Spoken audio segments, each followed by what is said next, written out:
नमस्कार मित्रांनो, स्वागत आहे तुमचं आमच्या चॅनलमध्ये, जिथे आज आपण पाहणार आहोत ठरलं तर मग या मालिकेचा म्हणजे 28 जुलैचा येणारा अपकमिंग एपिसोड. आजच्या भागामध्ये अर्जुन सुभेदाराने खूप छान कमालीचा असा वकिली डाव खेळलेला आहे आणि त्याच्या वकील डावामध्ये प्रिया कशी अडकणार आहे ते आज आपण पाहूया. चला तर मग पटापट चॅनलला लाईक, शेअर आणि सबस्क्राईब करा, म्हणजे येणारा प्रत्येक एपिसोड तुम्हाला लवकरात लवकर पाहायला मिळेल. आजच्या भागामध्ये कोर्टाचा सीन सुरू आहे. अर्जुनची कारवाई सुरू आहे. अर्जुन कोर्टासमोर सांगत आहे की खर्च झालेला प्रत्येक पैसा आणि आलेली प्रत्येक नोटेचा नंबर लिहून ठेवण्याची मधुभाऊंची जुनी पद्धत आहे आणि त्यांच्याकडे सगळा हिशोबही असतो. आणि विलासने मधुभाऊंना जे पैसे ठेवायला दिलेली त्याची नोंदही तिथे आहे, असा तो कोर्टाला एक पुरावा सादर करतो. यावर कोर्ट दामिनीला राजेंद्रजी काही उलट तपासणी करायची आहे का असं विचारते. तेव्हा दामिनी सरळ नाही असं म्हणते. तेव्हा महिपत विचार करतो, या बाईने हात वर केले की काय, आणि साक्षीने सांगितलेल्या सगळ्या गोष्टी ह्या खऱ्या आहेत ही असं का म्हणत नाही, असा तो विचार करत असतो. तेव्हा अर्जुन राजेंद्रला कोर्टातून बाहेर पाठवतो. अर्जुन आता कोर्टाला सांगतो, आज मी साक्षी शिखरे यांनी कोर्टामध्ये दोन नवीन गोष्टी सांगितलेल्या आहेत. एक म्हणजे विलासचा खून झालेला तेव्हा त्या आश्रमात एकदा नाही तर दोनदा गेलेल्यात. एकदा प्रियाला भेटायला आणि दुसऱ्यांदा त्यांची विसरलेली पर्स घ्यायला. आणि दुसरी गोष्ट म्हणजे विलासचा खून झालेला बघितलेला असताना सुद्धा त्यांनी पोलिसांना इन्फॉर्म केलेला नाही आहे. आणि अजून एक खोटं उघडकीस आलेलं आहे, म्हणजे त्या विलासला आधीपासूनच ओळखत होत्या. त्यांच्या वडिलांच्या ओळखीचा माणूस म्हणून विलासला पैसे देत होत्या आणि त्यांनी सरळ सांगितलेलं की त्या विलासला ओळखतच नाही आहे. असं कसं शक्य आहे? तेव्हा दामिनी ऑब्जेक्शन घेते आणि म्हणते की महिपत शिखरे आणि साक्षी शिखरे या दोन वेगवेगळ्या व्यक्ती आहेत. शिखरे जरी वडील असले तरी त्यांच्याकडे कोण काम करतं आणि तो बाहेर जाऊन कोणाकोणाला भेटतं ही माहिती साक्षी शिखरे यांना माहीत असलं गरजेचं नाहीये. आणि या ऑब्जेक्शनसाठी कोर्ट ऑब्जेक्शन सस्टेन करतं आणि नवीन आलेल्या पुराव्यांबद्दल विचार करण्याकरिता कोर्ट 15 मिनिटासाठी स्थगित करण्यात येतं. आता बाहेर रविराज किल्लेदार फॅमिली आणि प्रिया सोबत उभे असतात. तेव्हा प्रिया मनात विचार करत असते, हा अर्जुन आता परत सगळं विचारेल ना, मग मी नवीन नवीन काय थापा माराव्या लागणार आहेत मला माहित नाही. आणि ही साक्षी मला अजून किती अडकवणार आहे याचा तर विचार करत असते. तेव्हा रविराज किल्लेदार म्हणतात की आज कोर्टामध्ये बऱ्यापैकी नव्या गोष्टी बाहेर आलेल्या आहेत. बरेच नवीन प्रश्न पडलेले आहेत आणि त्यांची उत्तरं फक्त अर्जुनला नाही तर मला सुद्धा मिळायला हवीत. तेव्हा प्रिया गपचूप साक्षीला मेसेज करते आणि मला वॉशरूमकडे येऊन भेट असं सांगते आणि वडिलांना मी वॉशरूमला जाऊन येते असा बहाणा करून तिथून निघून जाते. इकडे पत्रकार कोर्टाबाहेर झुंबड अशी घेऊन बसलेले आहेत. त्यांना त्यांचा सवाल असतो की साक्षी शिखरे त्या दिवशी आश्रमात का गेली आणि ती फोन का विसरली, आणि हे सगळं अर्जुनने सिद्ध केलं आहे. आणि साक्षी खोटं बोलत आहे हे सुद्धा अर्जुनने सिद्ध केलेलं आहे. आणि आता एक पाऊल पुढे जाऊन अर्जुन हे सिद्ध करू शकेल का की साक्षीनेच खून केलेला आहे. त्यामुळे त्याप्रमाणे ते लाईव्ह टेलिकास्ट करत असतात. इकडे साक्षीला प्रिया घेऊन येते आणि आश्रमात ती पैसे मागायला आणि आलेली आणि पर्स विसरली हे सगळं असं खोटं का सांगितलंस असं प्रिया साक्षीला विचारते. तेव्हा साक्षी म्हणते, मी काय सांगणार होती अजून वेगळं, तुला कळत आहे का, माझ्या दुसऱ्या फोनचं लोकेशन हे आश्रमात सापडलेलं आहे. तेव्हा प्रिया म्हणते, मी मागे दिलेल्या स्टेटमेंट ह्या वेगळ्या आहेत आणि हे कोर्टाला वाटलं की मी खोटी साक्ष दिली तर काय होणार आहे तुला कळतंय का. तेव्हा साक्षी म्हणते, प्लीज मी सुद्धा खोटं बोललेली आहे. आता फक्त एकच देवाकडे प्रार्थना करूयात की ना तुझं खोटं पकडलं जाईल ना माझं. आणि कोर्टाची थोड्या वेळात सुरू होते. तेव्हा अर्जुनला प्रियाला काही प्रश्न विचारण्याची परमिशन तो कोर्टाकडे मागतो. तेव्हा प्रिया येते आणि अर्जुन तिला एक पाण्याची बाटली ऑफर करतो. तो म्हणतो, ही पाण्याची बाटली तुमच्याकडे ठेवा, कारण की मी आज जे प्रश्न तुम्हाला विचारणार आहे ना त्या कुठल्याही प्रश्नाचं उत्तर तुमच्याकडे नसेल आणि मध्ये मध्ये पाणी पित राहा म्हणजे तुम्हाला चक्कर येणार नाही असं सांगतो. तेव्हा रविराज किल्लेदार ऑब्जेक्शन घेतो आणि म्हणतो, माझ्या हशीलाला प्रश्न विचारायला बोलवलेला आहे ना की तिची खिल्ली उडवायला. तेव्हा कोर्ट ऑब्जेक्शन सस्टेन करतं. तेव्हा अर्जुन म्हणतो, ठीक आहे चला, मग रेडी आहात ना प्रिया मॅडम, मन घट्ट करून ठेवा. तेव्हा प्रिया म्हणते, असं काय विचारणार आहात तुम्ही, की मला मन घट्ट करावं लागणार आहे? मी जे काही सांगितलेलं आहे, ते खरं-खरं कोर्टाला माहीत आहे. तेव्हा अर्जुन म्हणतो, "या खरं-खरंमध्ये तुम्ही साक्षीच्या मागे-मागे आलेलात, हे आम्हाला सांगितलेलं नाही आणि तुमच्या सांगण्याप्रमाणे तुमच्या पोटात दुखत होतं आणि म्हणून तुम्ही आश्रमात आलेलात आणि त्यानंतर तुम्ही डायरेक्टली तुमच्या बेडरूममध्ये गेलेलात, बरोबर ना?"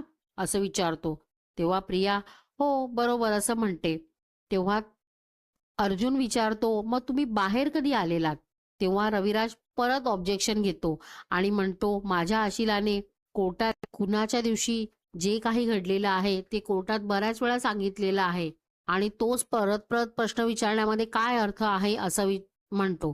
तेव्हा अर्जुन म्हणतो, "हो, मला माहीत आहे. मी पुन्हा-पुन्हा एकच प्रश्न विचारत आहे. त्याचं कारणच मी स्पष्ट करतो. साक्षी आणि प्रिया मधुकर यांचं स्टेटमेंट हे काहीच मॅच होत नाहीये आणि हे तुमच्या लक्षातही आलं असेल.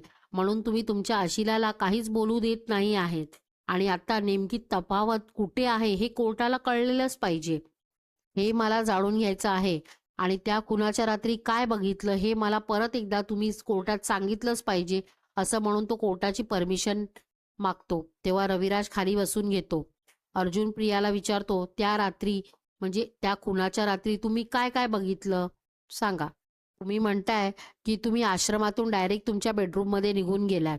पण साक्षी तर म्हणते, की ती तुमच्या मागे-मागे आलेली आणि तिने तुम्हाला पैशांबद्दल विचारलं. मग ती खोटं बोलते, की तुम्ही खोटं बोलताय?" तेव्हा प्रिया म्हणते, "कोणीच खोटं बोलत नाहीये. त्या रात्री मी आश्रमात आलेली. माझ्या पोटात दुखत होतं, तरी पण मी तिला पाणी दिलं." तेव्हा अर्जुन म्हणतो, "अरे, अतिथी देवो भव. छान पाहुणचार करता तुम्ही. मग पुढे काय झालं अचानक?" मग प्रिया म्हणते, "ती अचानक आल्यावर मी काहीतरी करणार होते. माझ्या पोटात दुखत आहे असं सांगितलं असतं का मी साक्षीला?" असं प्रिया म्हणते. तेव्हा अर्जुन म्हणतो, "हो, तसं तर नाही. पण असं सांगू शकत होतात ना, की माझं पोट दुखत आहे. मी आज जाऊन आराम करते. तू बोल विलासशी." असं. पण साक्षीने सांगितलेल्या स्टेटमेंटमध्ये तिने विलासचा उल्लेख सुद्धा केलेला नाहीये. असं कसं? तुमच्या सोबतच आलेला ना आश्रमामध्ये आणि साक्षी मागे-मागे आली. तोपर्यंत विलास कुठे गेलेला? अदृश्य झालेला का? मग अर्जुन प्रियाला म्हणतो, "तुम्ही 2.5 वर्षापासून कोर्टाला स्टेटमेंट देत आहात आणि ही स्टेटमेंट किल्लेदार वकिलांना सुद्धा माहीत आहे. साक्षी आश्रमात आलेली याचा उल्लेख कुठेच केलेला नाहीये." आता मात्र प्रिया पूर्णपणे गोंधळून जाते. अर्जुन म्हणतो, "तुमच्याकडे माझ्या कुठल्याच प्रश्नाचं उत्तर नाही आहे." अर्जुन प्रियाला पाणी विचारतो, तेव्हा प्रिया नको म्हणते. तो म्हणतो, "रिलॅक्स व्हा. आता पुढचा प्रश्न विचारतो. विलास आणि साक्षीचं भांडण झालं. त्या भांडणाचा आवाज ऐकून तुम्ही बाहेर आलात, बरोबर ना? तेव्हा साक्षी कुठे होती?" तेव्हा प्रिया म्हणते, "ती चिडून निघून गेली होती. ती तिथे नव्हती." "मग ती परत कधी आली?"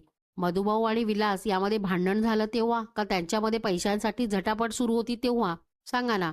तेव्हा प्रिया म्हणते, "मला माहीत नाही. मी बघितलं नाही. साक्षी मला तिथे दिसलीच नाही. कदाचित ती आश्रमाच्या दाराबाहेर आली असेल. मी तिला पाहिलंच नाही."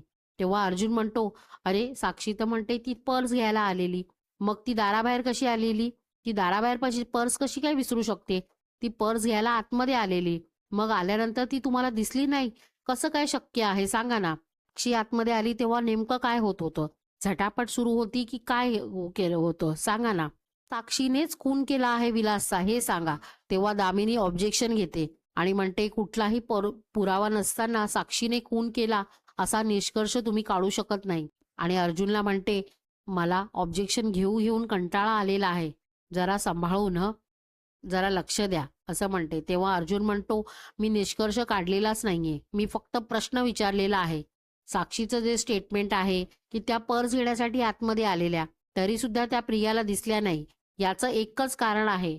जर साक्षीने चिखलेच्या दुसऱ्या फोनचं लोकेशन आपल्याला कळलं नसतं, तर हे कारण आपल्याला लक्षातच आलं नसतं आणि हे कारणच ह्या केसचा पाया आहे." असं अर्जुन सिद्ध करतो.